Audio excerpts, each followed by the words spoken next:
İlahi pərverdigar Allah, dost qardaş içine çıxmağa yüklanıram, üzüm gəlmir. Dosta da borcluyam, qardaşa da borcluyam. Özür rəhminizə ilahi pərverdigar Allah. Ay Faruk.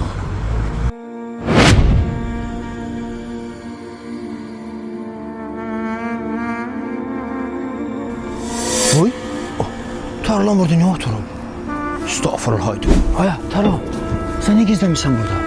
Borc meselesidir. Ne borç kardeş, başa düşmüyorum. Sen ona bana borç verirsen, ona bana yardım edirsen, ona bana destek olursan. Onu görsen. Ha, gördüm. Faruk'dur. Ha. Benim uşaqlıq dostumdur. Ha. Ben bu uşaqlıqdan bilirəm ki, onun kiməsə borcu olanda utanır o insanın üzünə çıxmağa. Bilirəm ki, hələ iş tapmıyor. Mənə də borcu var. İstəmirəm məni görsün, utansın. Dostum, dostum, güzel dostum, bu ne beter.